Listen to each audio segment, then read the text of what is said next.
Sega.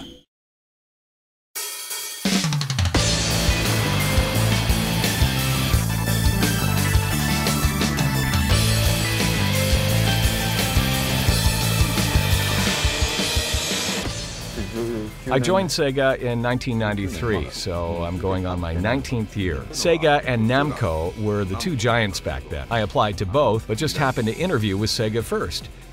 I joined Sega a year before Osaki in 1992, so I'm in my 20th year.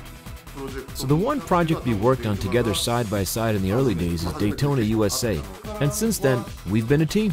We constantly ask ourselves the question, in combat, what feels good? How does it feel? And I think the response has changed over time. To put it simply, we want the player to feel the character's pain. For example, when you do a roundhouse kick, your opponent goes in air. That body is pretty messed up with its face looking one way and the body facing the other direction. In real life, that would never happen. We were convinced that those motions would enhance the overall experience and increase the level of satisfaction when playing. That was and still is important to us. At the time when developing VF1, the number of polygons we were able to use was very limited.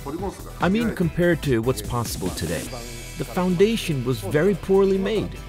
But our challenge was to create a realistic, human-like character and use the most amount of polygons ever used in a game at the time. Before Akira existed, I was working on a character called Seba. I liked him. He had a very unique look. Then, one day, Seba disappeared and he was replaced by this character named Akira, wearing a white martial arts uniform. The only plausible explanation I can give is because Suzuki-san was really into Hakkyoku-ken at the time. I was told he replaced Seba with Akira because Seba ranked low in our playtest results. Rather than balancing the roster of characters, we put more emphasis on the elements that would make the characters cool and fun. The main concept behind VF3 was to have the players move around freely in the 3D field, so we added the fourth button to allow for that movement. In VF4, we ended up assigning that to the joystick instead. Adding the fourth button was fun in a way, but it was still pretty difficult for the players to handle. We came up with a tug-of-war-like mechanic where two characters would be linked together at their wrists. For example, when they're far apart, one would be able to snatch up the other, or you would shoot your opponent up in the air. We actually spent a significant amount of time and worked on it, but it didn't make the cut. One of the reasons why we didn't include Taka-Arashi in VF4 is the motion system. We simply weren't able to express the character in the ideal manner.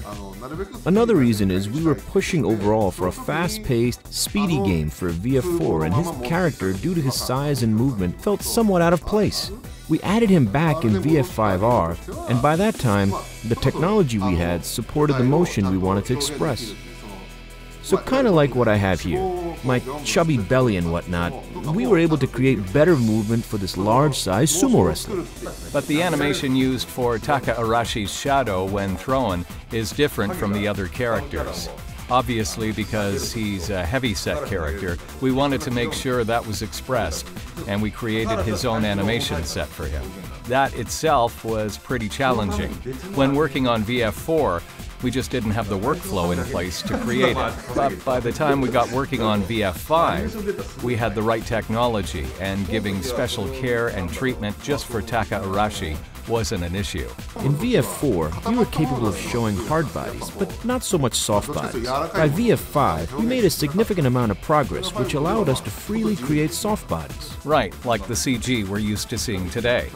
But I can't think of anything where I felt so strong about something and didn't make a game. As a team, we would come up with various concepts and ultimately decide which ones fit the game. With characters and stages, I don't think we stressed too much over which ones to use. It was a pretty straightforward process. In the end, we wanted to make sure our characters and the moves were easy to understand. So, for example, Jaikundo, Chinese Kempo, professional wrestling, and having a very well-built male character, a female character, and so on. Well, the good news is that this console release will be exactly the same as the last arcade version. It's actually a rare occasion because in the past, the overseas version of the games were a slightly older version of what was running in Japan. So I hope everyone is ready to take on the challenge.